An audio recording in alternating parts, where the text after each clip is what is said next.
Ministério Poder do Evangelho.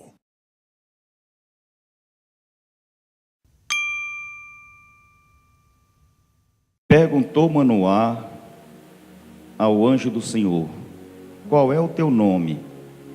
Para que, quando se cumprir a tua palavra, te honremos. Respondeu ele: por que perguntas pelo meu nome? Ele é maravilhoso. Então Manoá tomou um cabrito com a oferta de cereais e os apresentou sobre uma rocha ao Senhor. E o Senhor fez maravilhas, enquanto Manoá e sua mulher o observavam. Subindo a chama do altar para o céu, o anjo do Senhor subiu nela. Vendo isso, Manoá e sua mulher prostraram-se com o rosto em terra. Quando o anjo do Senhor não apareceu mais a Manoá e a sua mulher, compreendeu Manoá que era o anjo do Senhor. Amém? Glória a Deus. Nós lemos este texto para falar aos irmãos. Os irmãos podem assentar, que aqui nós estamos diante de uma teofania. Todas as vezes que nós lermos na Bíblia Sagrada o anjo do Senhor, e este anjo do Senhor estiver escrito com A maiúsculo, é Jesus Cristo. É Jesus Cristo que está ali. É Jesus Cristo quem está agindo. Nós vamos estudar dentro de alguns dias acerca do ministério de Jesus Cristo. Aliás, o sacerdócio de Jesus Cristo segundo a ordem de Melquisedeque. Então nós vamos ver que Jesus Cristo está aparecendo já na terra desde a fundação do mundo. Ele ainda não estava encarnado, mas a Bíblia diz que ele era o Verbo. No princípio era o Verbo, e o Verbo estava com Deus, e o Verbo era Deus. Está lá em João capítulo de número 1, e versículo 1. Lá no versículo 14 está escrito: e o Verbo se fez carne e habitou entre nós, e nele nós vimos a glória do unigênito do Pai. Então aqui nós vemos o ministério de Sansão e o ministério de Jesus Cristo. Eu vou fazer nesta noite uma analogia entre Sansão e Jesus Cristo. Amém? Zeruia era estéril. Jesus Cristo tem poder. Deus tem poder para transformar as estéreis em mães de filhos. O Senhor nosso Deus faz todas as coisas que são impossíveis para os homens. Então estava no plano e no propósito de Deus o nascimento de uma criança, e esta criança iria mudar a história da sua época. Aquela criança haveria de ser juíza sobre Israel, porque Israel naquele período está vivendo o período dos juízes, quando os juízes governavam o povo de Deus. E nós, como falamos aqui no culto em que nós começamos esse estudo, Israel teve diversos juízes. Sansão foi um desses juízes. E diz a Bíblia Sagrada que o povo de Deus, o povo de Israel, tornou a fazer o que era mal aos olhos do Senhor. E então o Senhor os entregou na mão dos filisteus. E os filisteus estavam massacrando o povo de Israel. Mas chega um momento em que o Senhor nosso Deus quer dar um alívio ao seu povo. O Senhor nosso Deus, a Bíblia diz que a sua ira, ela dura um só instante, mas a sua misericórdia dura para todo sempre. E é por causa disso, da misericórdia do Senhor, é que nós não somos consumidos com este mundo. Não é por causa dos nossos méritos, privilégios, prerrogativas, obras, não. É por causa da misericórdia do Senhor. A sua ira é passageira, mas a sua misericórdia dura para todo sempre.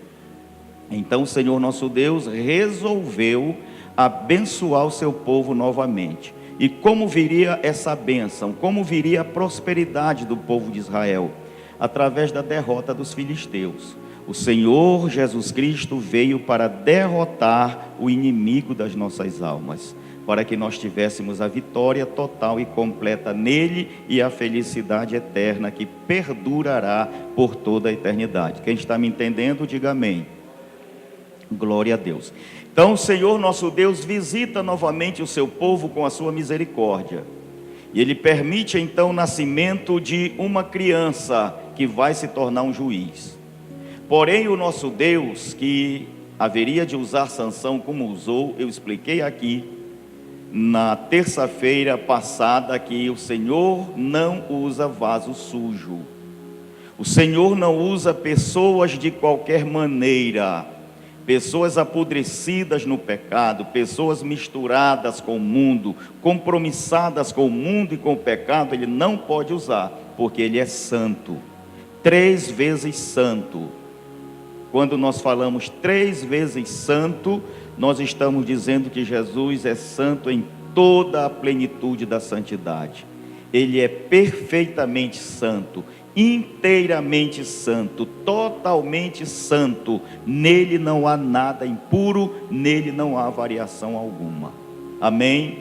Então agora esse filho de Zeruia, que foi anunciado pelo anjo do Senhor, voltando atrás, é uma teofania, porque ali era o próprio Jesus Cristo. Porque o senhor sabe, pastor, porque quando Manoá e Zeruia chegam na presença dele, já na segunda visitação, eles preparam manjares, eles matam um cabrito, eles preparam comida, eles preparam um banquete, eles trazem essa oferenda, trazem essa comida e oferecem para que o anjo do Senhor coma. E então ele diz que não comerá daquele pão e manda que eles coloquem sobre a penha. E eles então colocam sobre uma rocha, e diz a Bíblia Sagrada que então o anjo do Senhor tocou aquela oferenda, tocou aquele alimento que estava sobre a rocha com o seu cajado, e o alimento pegou fogo, incendiou, e na fumaça ele subiu e voltou aos céus. Então quem usa cajado é o sumo pastor. Quem usa cajado é o pastor.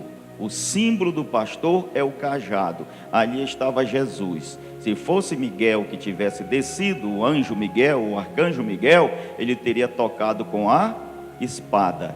Mas quem tocou, tocou com um cajado. Então estava ali o nosso Senhor e Salvador Jesus Cristo, que está conosco nesta noite.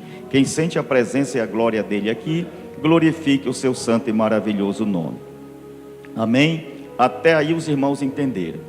Só que o Senhor estava gerando agora no ventre daquela que era estéril. O Senhor revivificou o seu ventre e ele torna-se normal. Ela concebe de Manoá e agora tem um filho no seu ventre. E esse filho será uma bênção nas mãos de Deus. Será um instrumento da vontade de Deus. Será um instrumento do juízo de Deus sobre os filisteus. Portanto, ele precisa ser santo. A palavra santo, na sua raiz, na sua origem, significa o quê? Separado. Ele é um separado de Deus. Quem é separado de Deus aqui, levante a mão. Então vocês não podem ter contaminação do mundo e do pecado em vós. Amém? Então Sansão já foi separado e santificado desde o ventre, através dos alimentos da sua mãe. Porque Manoá foi cuidadoso em perguntar: como nós haveremos de criar este menino? Qual será o seu alimento? E o nosso alimento nós sabemos qual é, né? É a palavra de Deus. O próprio Jesus Cristo falou para Satanás e disse: nem só de pão vive o homem, mas de toda a palavra que sai da boca de Deus. Então o anjo do Senhor falou a Manoá e disse: tudo aquilo que eu falei para a tua mulher, se absterá ela enquanto estiver grávida do menino. E o menino, após o nascimento, não tomará vinho, nem bebida forte, e nem comerá coisa alguma imunda ou impura durante todos os dias da sua gravidez, porque o menino é santo, o menino é separado, o menino é consagrado. Eu espero que cada um de nós que aqui estamos, estejamos nos alimentando de coisas limpas. Amém? Acima de tudo, da palavra do Senhor, que é o verdadeiro alimento das nossas almas. Nós não podemos nos alimentar do santo e do profano. E assim foi feito. Zeruia não provou em vinho, bebida forte e nada que fosse derivado da uva. Diz a Bíblia Sagrada que tudo que proviesse ou fosse derivado de uva, ela não podia tocar, e nem também Sansão após o seu nascimento, e assim o seria por todos os dias da sua vida. Não subiria navalha à sua cabeça, isto é, ele não poderia cortar o cabelo, porque ele seria nazireu de Deus. Eu expliquei para os irmãos aqui na terça-feira passada que o cabelo do homem, o corte do cabelo do homem hebreu, na época de Jesus Cristo, naquele costume bíblico, não era como o nosso corte de cabelo de hoje. O limite do homem era o ombro. Do ombro para cima era o corte de cabelo do homem, tá? E tem gente que acha que Deus não se importa com o cabelo. Lógico que se importa. Se ele não se importasse, a Bíblia não dizia que até os fios dos nossos cabelos estão contados. Amém? Então ele se importa com os mínimos detalhes da nossa vida. É por isso que nós amamos esse Deus. Amém? Ele quer nos ver bem em todos os sentidos. Paulo escreve uma carta a Timóteo e diz: Timóteo, eu desejo que você esteja bem no corpo, como você está bem na sua alma. Cuide do seu corpo, porque Deus quer a saúde do seu corpo. Então, do ombro para baixo, só duas pessoas podiam usar: era a mulher e o escravo. Quando alguém, homem, sexo masculino, era visto com o cabelo abaixo do ombro, no meio da costa ou abaixo da cintura, simbolizava que era escravo, não era livre. Sansão nasce para ser escravo. Agora eu tenho uma notícia muito boa para vocês. A partir do momento que nós nascemos em Cristo e que nós compreendemos o processo do novo nascimento, e isto acontece em nós, e através da consciência do Evangelho, nós começamos a crescer em graça diante do Senhor. Nós não somos mais servos e nem escravos, porque a Bíblia diz que o Senhor assim não nos chama mais, e sim de amigos. Porque o servo não sabe o que faz o seu senhor, nem tampouco o escravo, mas sim o amigo. E tudo que nós precisamos saber, e tudo que o nosso Deus planeja fazer, Ele tem nos revelado através da sua palavra e através do seu Santo Espírito. Agora eu vou recapitular para nós entrarmos na lição de hoje. Tudo tem um preço na obra do Senhor.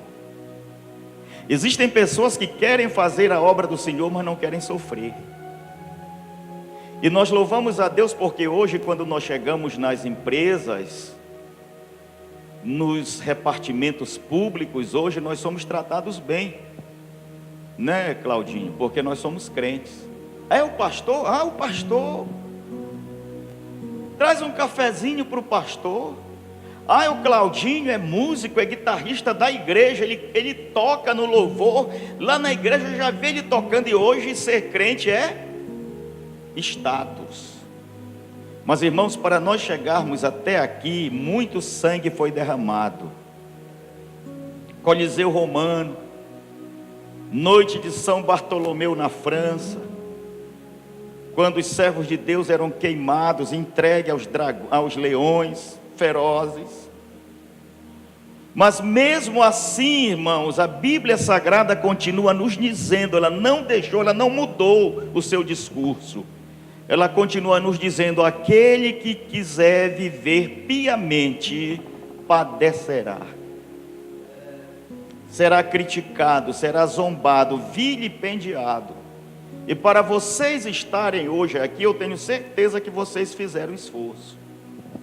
Alguma coisa tentou impedir vocês chegarem aqui, e houve uma luta, houve uma guerra. Muitos foram vencidos e não conseguiram chegar. No mundo tereis aflições, disse Jesus.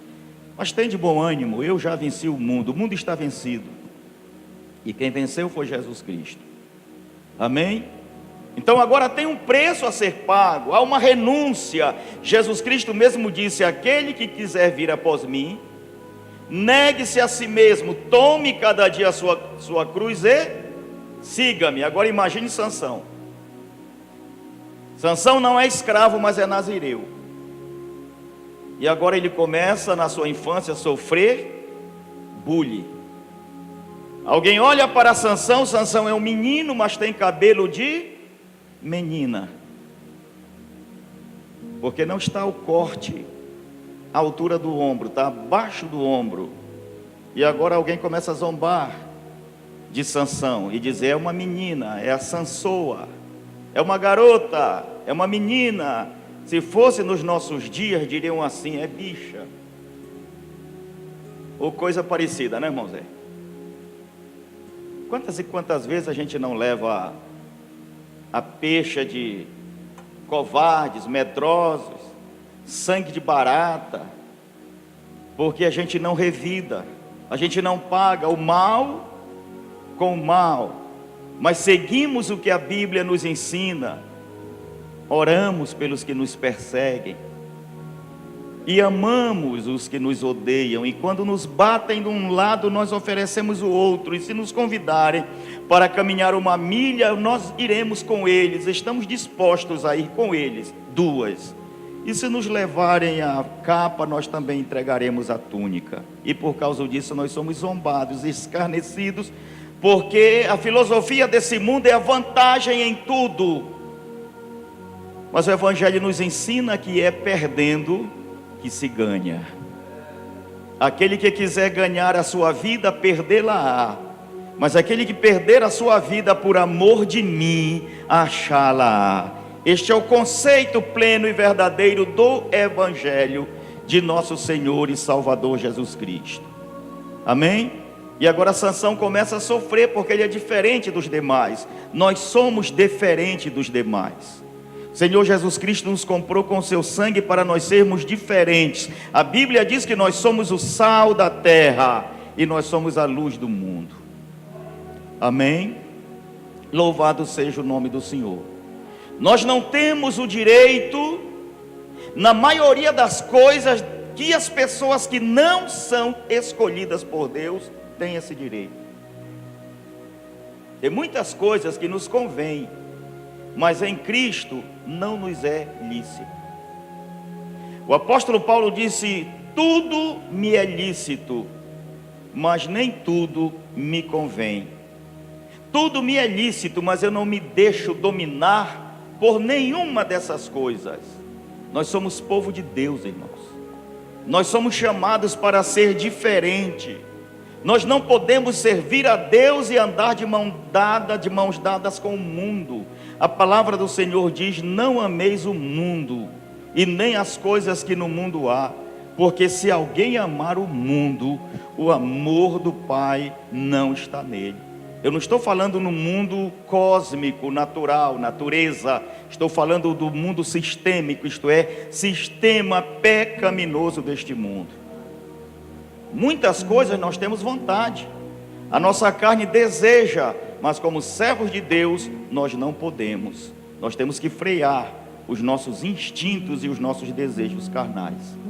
Vou ser breve para entrar na analogia do ministério de Cristo, paralelamente com o de Sansão. Chega agora, acredito eu, que Sansão volto agora ao passado, recapitulando a leitura.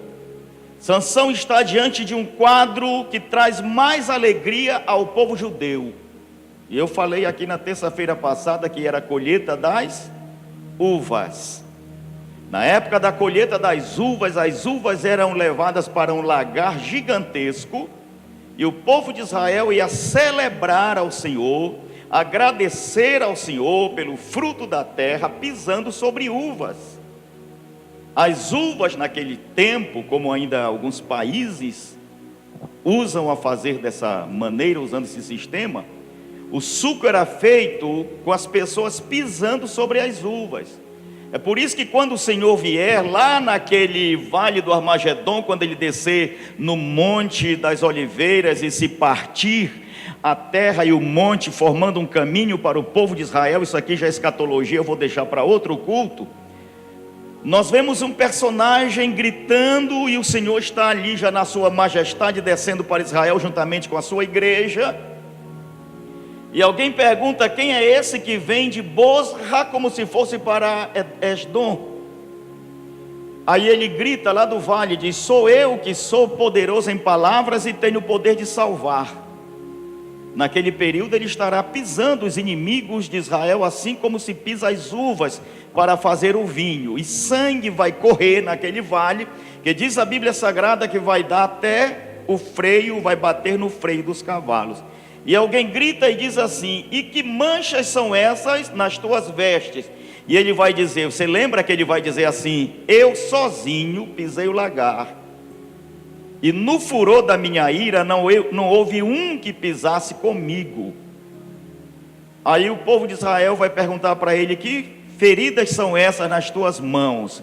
E ele vai dizer: são as feridas com as quais eu fui ferido na casa de meus amigos.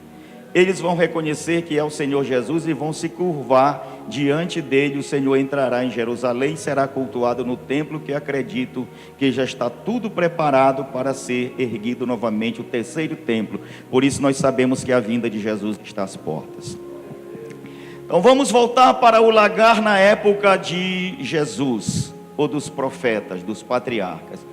O povo de Israel praticamente dançava, regozijando-se de alegria na presença do Senhor, e assim ia triturando as uvas, ia formando suco, e o povo ia tomando, e as crianças iam tomando, e aquilo era maior divertimento para as crianças, porque elas também se alegravam, elas pisavam, e elas comiam do fruto da vide. Sansão ficava cheio de desejo, cheio de vontade, mas o máximo que ele podia fazer era olhar de longe, porque o Senhor tinha lhe proibido de tocar ou comer em qualquer coisa que viesse do fruto da vide. Tem coisa que o nosso coração deseja, irmãos. Tem coisa que nós temos vontade agora, mas não é para agora. A Bíblia Sagrada diz que o melhor Ele tem guardado para nós no reino do céu. O vinho que não embriaga está com Ele. O vinho que torna o homem sóbrio está com Ele. O vinho que torna o homem inteligente está com Ele. As riquezas que não se acabam estão com Ele. Então vamos colocar freio na nossa natureza humana e vamos reter os nossos desejos, porque o Senhor não nos fez para comermos na mesa de Belial. O Senhor não nos fez para comermos na mesa de Satanás. O Senhor nos fez para nos alimentarmos do pão vivo que desceu do céu, que é Ele mesmo. O nosso alimento é Jesus Cristo. Louvado seja o nome do Senhor. Então Sansão via, mas não podia. Amém? Agora, eu falei para os irmãos que eu iria falar no próximo culto, no caso no culto de hoje, acerca do que Sansão podia e Jesus não podia, mas do que Jesus podia e Sansão não podia. Preste bem atenção, porque isso aqui é figura. Não estou dizendo que as pessoas que tomavam vinho estavam em pecado diante do Senhor. Aquilo era um símbolo do pecado. O vinho simboliza a embriaguez da carne. O vinho significa alegria da carne. O vinho aqui, nesta alegoria, nesta imagem, nesta parábola, nesta comparação, significa tudo aquilo que alegra a carne, tudo que é da carne, tudo que é do mundo, tudo que contamina o homem. Se nós fôssemos falar nisso, passaríamos a noite toda aqui. Os irmãos já sabem o que é. Então Sansão não podia se contaminar, portanto ele não podia comer coisa imunda, e assim aconteceu desde a gravidez, e não podia tomar vinho, que fala da alegria da carne, porque ele tinha sido chamado para o Senhor. Mas tem uma coisa que Jesus não teve, que Sansão podia ter, e se tivesse não pecava. Sansão casou-se. O Senhor não proibiu o casamento para Sansão. Então significa que nunca o casamento foi pecado em época alguma, pelo contrário, é bênção. Desde o Jardim do Éden, não sei porque alguns sacerdotes de algumas igrejas que nós conhecemos, até tradicionais, conhecidas mundialmente, não se casam. Acredito que isso seja uma doutrina, uma filosofia, uma orientação deles, uma escolha deles. Mas acredito que todos devem saber que casamento não é pecado. O ato sexual no casamento é bênção, traz felicidade, satisfação a ambos, e também gera filhos, forma-se família através do casamento. Então Sansão não foi proibido de casar, então está provado que o sexo no casamento não é pecado. Não tem aquele negócio de acontecer o que acontecia quando eu cheguei em Goiás há quase 27 anos atrás. Algumas igrejas no culto de Santa Ceia proibiam, na semana da Santa Ceia, proibiam os casais de dormir juntos. A irmã dormia no quarto, o marido dormia na sala, porque não podiam estar perto um do outro, nem se beijar, porque iam tomar Santa Ceia naquela semana e não podiam pecar. Que infantilidade, né? Agora, fora do casamento, não tente, porque é pecado. Se você é casado, isso aí chama-se adultério. Se é solteiro, chama-se fornicação ou prostituição, como nós costumamos chamar, porque também prostituição não tem nada a ver. Prostituição é sexo praticado a troco de dinheiro. E prostituta existe até no casamento, porque tem muitas mulheres que são prostitutas dos seus maridos. Só se relacionam com eles se eles pagarem. Se der um anel, um sapato novo, uma roupa nova, e agora a palavra do Senhor nos diz que quando você se casa, você não é mais dono do seu corpo, e sim a sua esposa. E o corpo dela também não é mais dela, mas é seu. E a Bíblia diz que não deve haver essa resistência, gerando esse amperes, que faz uma briga dentro de casa, porque agora um não pode se negar ao outro, porque os dois são uma só carne, tá? Então, voltando ao assunto, a Bíblia está provando na vida de Sansão que isso não é pecado, porque o Senhor não disse, tu és nazireu, tu és sacerdote, até porque a Bíblia Sagrada diz que para ser sacerdote tem que ter mulher. Se não tiver mulher, não pode ser sacerdote. Está lá na Bíblia, a Bíblia quem diz. Não sou eu que estou dizendo, não é Paulo quem imitou, quem inventou. O que a Bíblia está falando aqui é que nós não somos seres incompletos, como alguém diz que nós somos uma metade sem a mulher. Não, Paulo vivia só e era completo, Jesus também vivia só e era completo. Agora nós nos completamos sentimentalmente, socialmente, formando um só corpo para viver num só propósito e assim agradar o Senhor que nos chamou, comungarmos dos nossos corpos e das nossas emoções. Quem está me entendendo, diga amém. Porque se não tiver, eu vou ter que começar tudo de novo e nós vamos encerrar muito tarde. Então Sansão casou-se com uma pessoa e esse casamento não deu certo, porque ele se aborreceu e ele saiu e então perdeu a bênção. Quando a gente sai da posição, perde a bênção. A Bíblia Sagrada diz que o pai dela deu ela para outro homem. Quando ele voltou, ela já era de outro. E ele ficou frustrado. Amém? Mas diz a Bíblia Sagrada que ele teve uma outra mulher. E essa mulher chamava-se o quê? Dalila, Filisteia. A mulher que foi a razão da ruína dele e da derrota dele. Agora preste bem atenção que eu vou encerrar com Sansão para passar para Jesus Cristo. Quem já assistiu um filme de Sansão aí, levante a mão. Quem já viu no filme um Sansão magrinho, franzinozinho, parecendo assim uma varetinha? Quem já viu um filme com Sansão magrinho, franzinozinho? Quem já viu? Ninguém, né? Eu já assisti filmes de Sansão que o mesmo personagem que estava fazendo Sansão naquele filme era o que faz o Hércules. Só músculo, malhadão, saradão, musculatura. Quando o cara faz assim, músculo tufa para todo lado, aí põe para fazer Sansão. Sansão não era assim. Porque a Bíblia diz que o Senhor Deus, Ele usa as pequenas coisas para derrubar as grandes. as coisas que não são para confundir as que são, as fracas e vis para dominar as fortes e importantes. Vocês estão lembrados de Golias? Capacete de bronze, um escudeiro com ele, uma lança gigantesca, ele grandão. Quem derrubou ele? Um menino, Davi, praticamente um adolescente. Até Saul ficou desapontado quando disse: rapaz, você é um jovem ainda, não é acostumado, não tem costume com guerra. E ele é um homem valente, grande, gigante, experimentado em guerra. Sansão disse: eu não vou a ele olhando para o tamanho dele, eu vou olhando para o meu tamanho e para o tamanho do meu Deus. Eu sou pequeno para que ele seja grande em mim, eu sou fraco para que ele seja forte em mim, eu não sou nada para que ele seja tudo em mim. Jesus Cristo disse: aquele que quiser ser o maior, seja o menor servindo os seus irmãos. Esse é o princípio do Evangelho. Amém?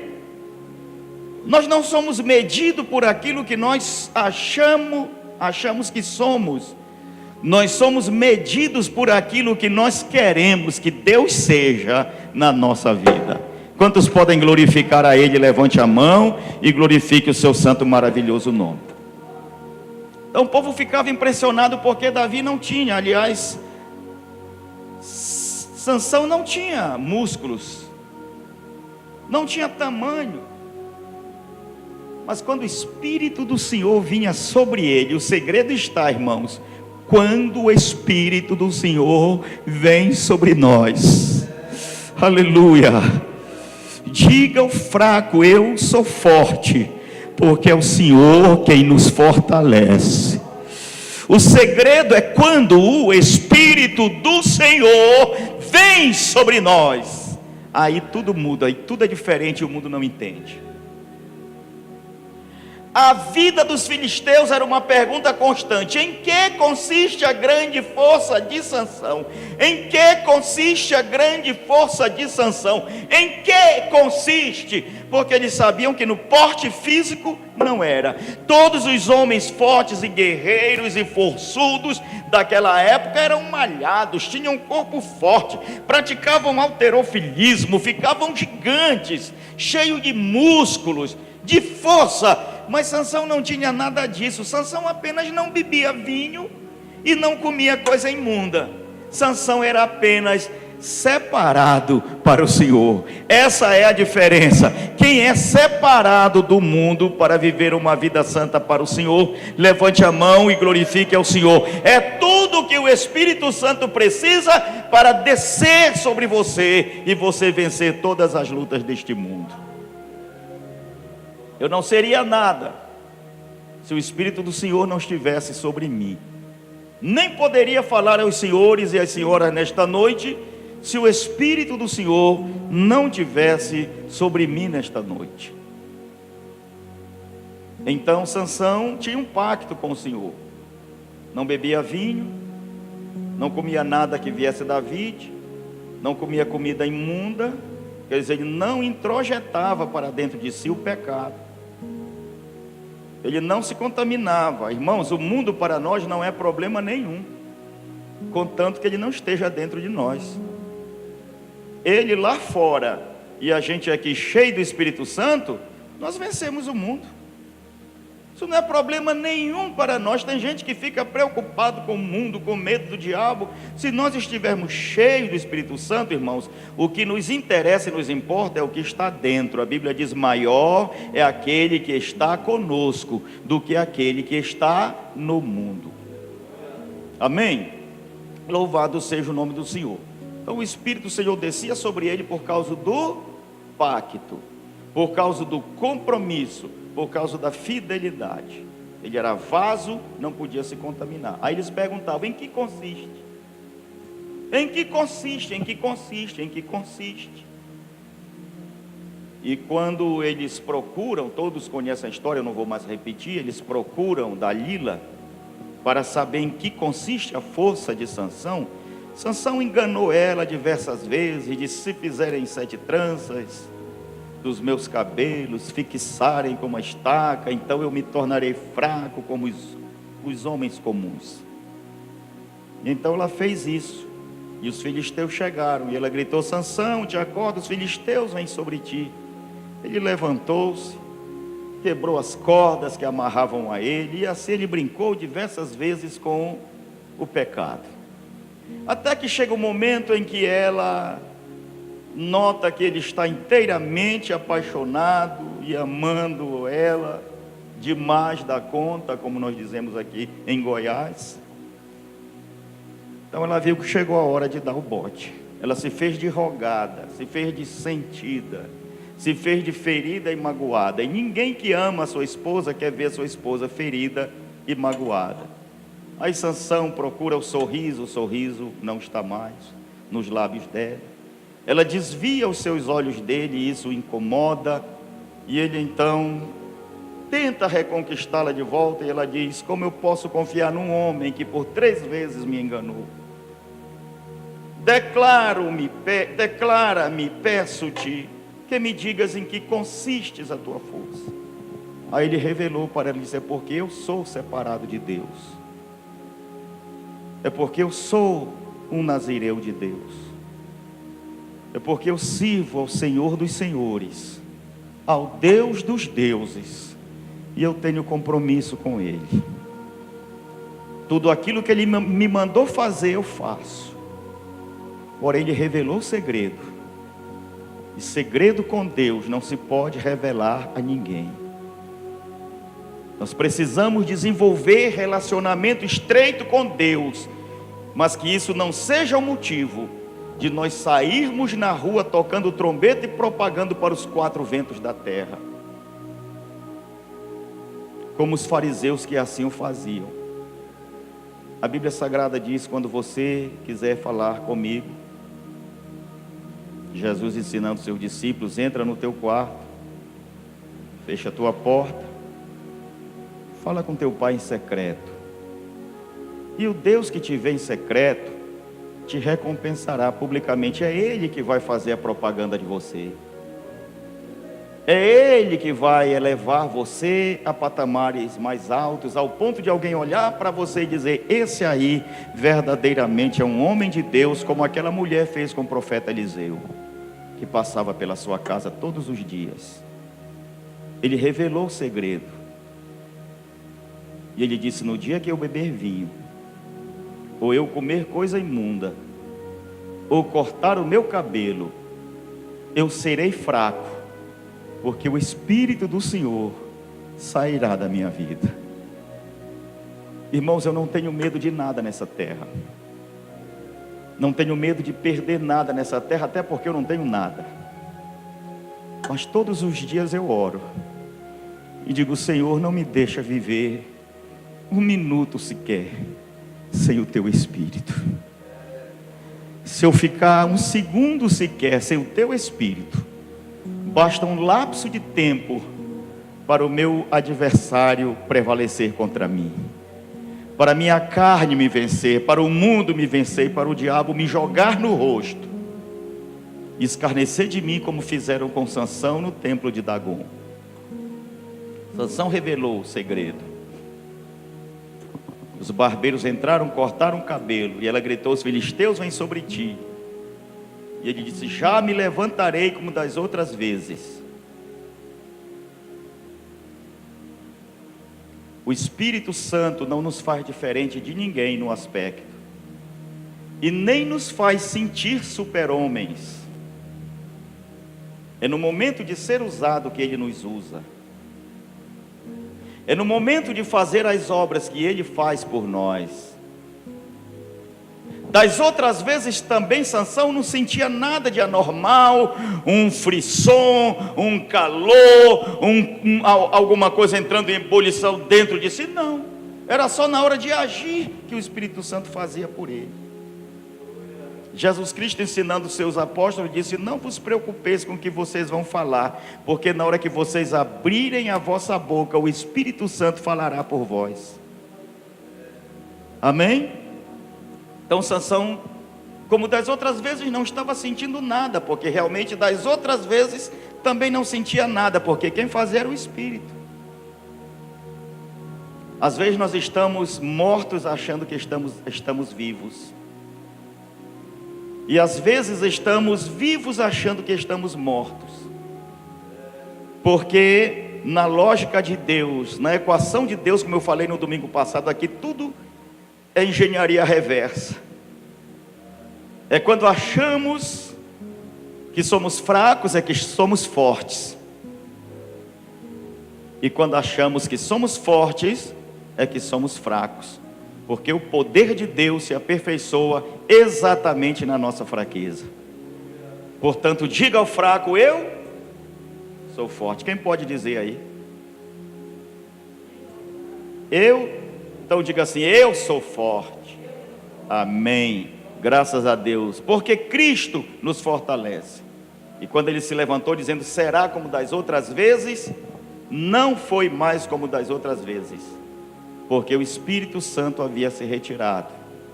Ele havia perdido os seus cabelos. E foi vencido pelos filisteus.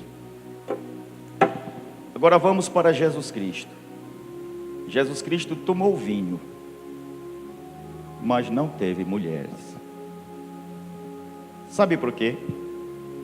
Primeiro eu vou te explicar, e vai ser fácil de entender.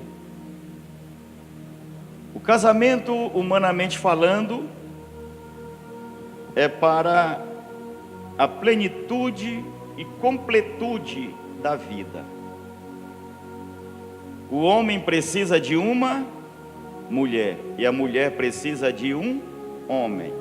E agora os dois se casam e se tornam uma só carne.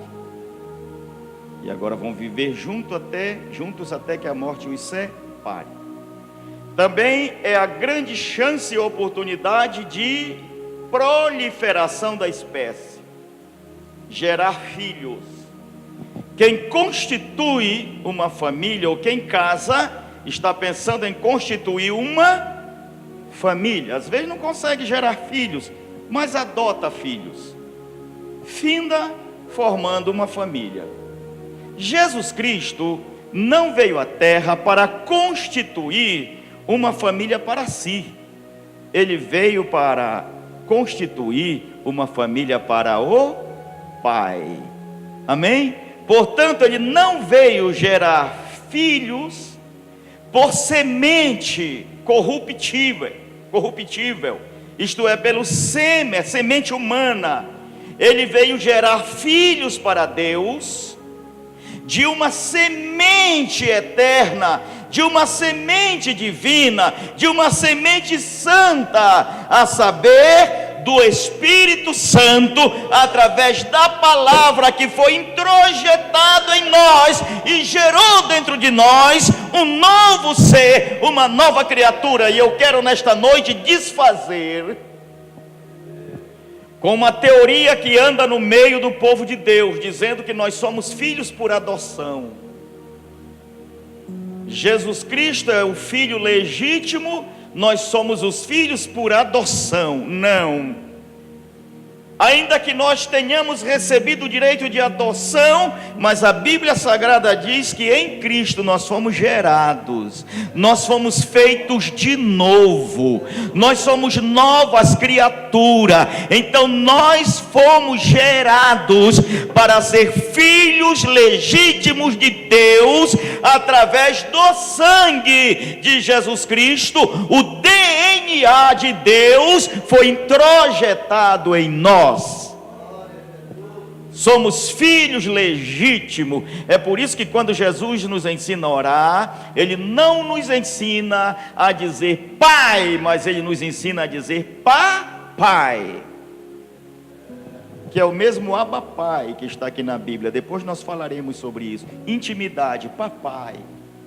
Ele é o nosso papai.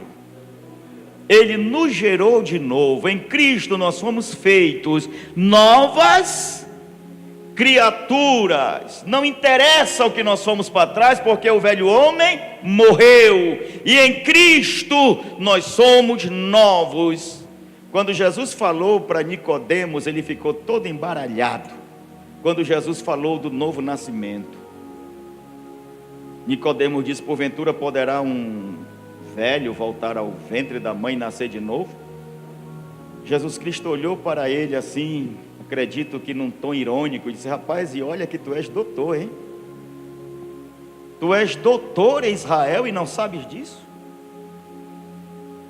Eu estou te falando de coisa da terra. Jesus quis dizer assim: eu estou falando para você, eu estou filosofando para você entender. Eu estou usando uma filosofia terráquica, terrena, para você entender. E você não entende se eu te falo de coisas naturais, de coisas da terra, como a concepção, o nascimento? Tu não entendes? Imagine se eu te falo das espirituais, porque só entende as coisas espirituais quem já nasceu de novo, quem é nova criatura. Jesus Cristo disse: o vento vem da onde quer, vai para onde quer, sopra onde quer, a gente ouve a sua voz, mas não sabe de onde vem nem para onde vai. Assim é todo aquele que é nascido do Espírito. Eu vou traduzir para você entender. Nós somos o vento. Nós somos esse vento que Jesus falou. O vento vem da onde quer, nós sabemos de onde nós viemos.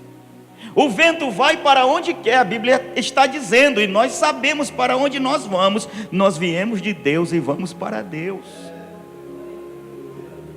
Ele sopra, nós estamos soprando.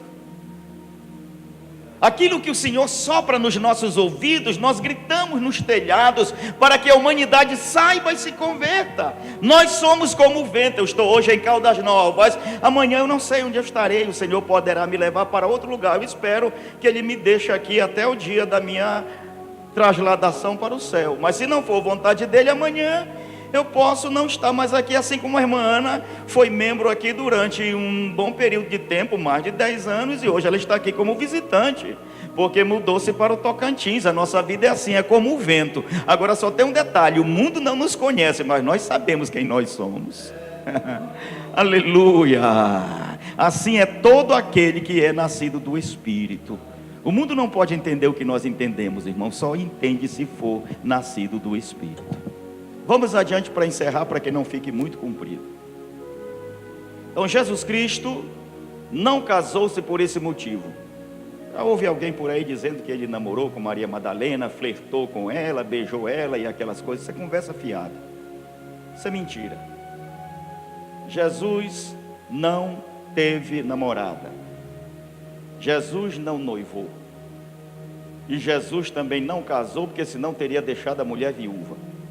Ele sabia que veio para viver aqui 33 anos e meio, cumpriria o seu ministério, a sua missão, e voltaria para o seu trono de glória, de onde ele havia vindo para nos salvar. Veja o quanto nós somos importantes para Deus.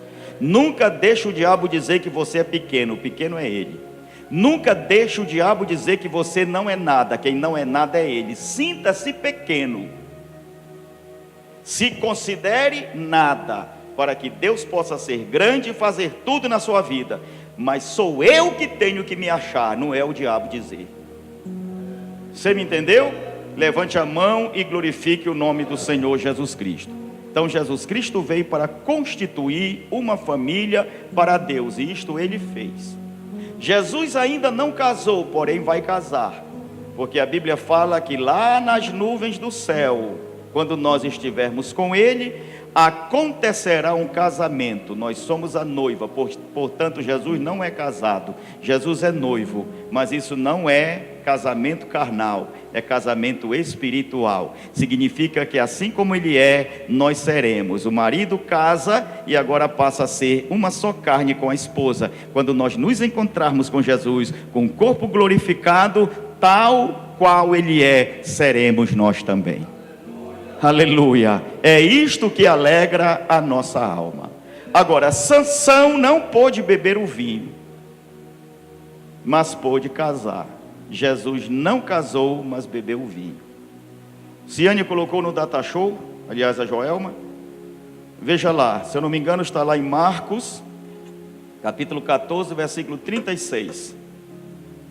Eu vou pedir que alguém leia, por favor, o que está escrito lá. É Marcos 14, 36. Quem já achou aí? 14:36 é o que fala do cálice. Alguém pode ler 14:36?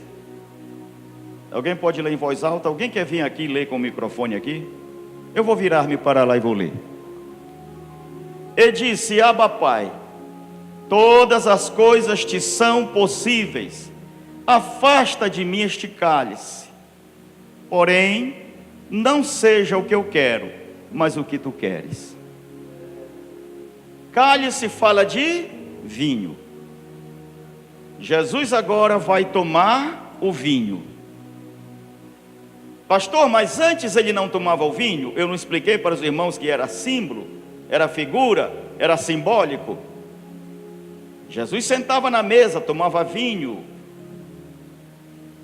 derivado de uva, ao inverso de Sansão. Mas aqui, agora, aquele vinho que Sansão não podia tomar, que fala da concupiscência da carne, concupiscência da vista, soberba da carne, tudo que é pecado, tudo que separa o homem de Deus, as nossas iniquidades estão neste vinho amargo, neste cálice tenebroso que Jesus tinha que introjetar, Jesus Cristo tinha que ingerir, Jesus Cristo tinha que beber, para que através desse cálice todo o pecado da humanidade estivesse nele e ele estivesse contaminado pelos nossos pecados, para através da sua morte matar em si mesmo os nossos pecados, destruir em si mesmo as nossas iniquidades, desfazer em si mesmo a nossa inimizade eterna com Deus,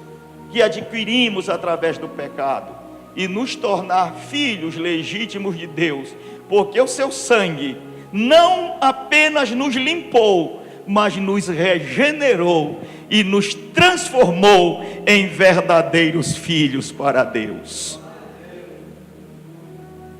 Jesus chorou tanto no jardim do Getsêmani, também chamado Getsemane.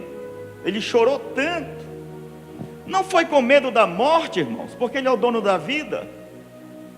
Não foi com medo dos soldados, porque Jesus é judeu. Como o homem é judeu. Judeu não tem medo de nada, é por isso que Israel não perde para ninguém. E nós louvamos a Deus porque a maioria dos brasileiros, para quem não sabe, são descendentes de judeus, tem sangue de judeus. Aqui na nossa veia tem sangue de judeus. Talvez seja por isso que nós amamos tanto um homem judeu chamado Jesus.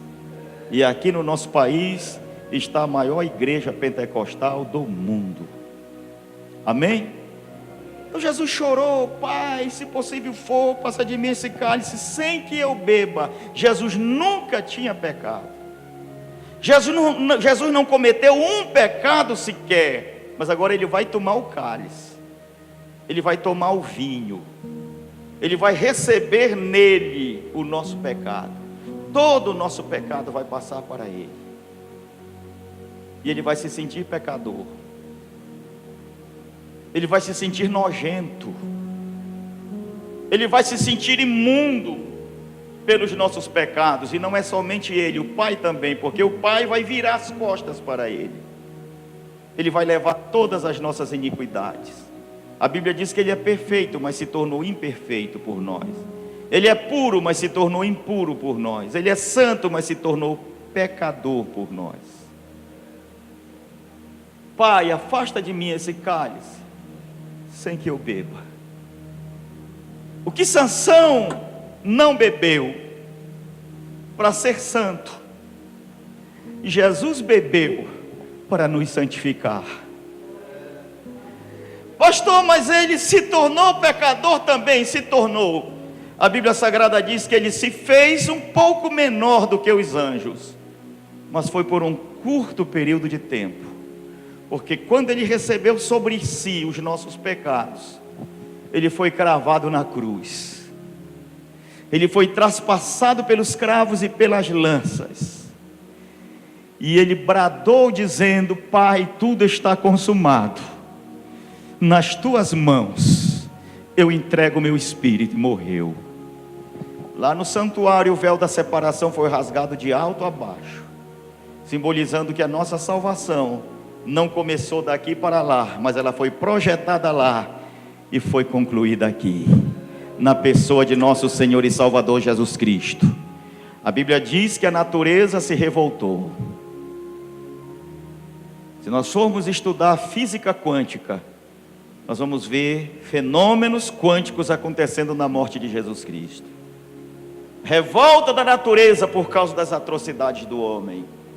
Se você ler Oséias capítulo 4, você vai entender muito bem o que eu estou falando. A natureza se revoltando contra os maus propósitos e intentos do coração do homem, e na perversidade de matar o Filho de Deus, o Criador de todas as coisas. Mas acredito que também houve um abalo sísmico comemorativo. Ali estava nascendo a noiva para se casar com ele um dia.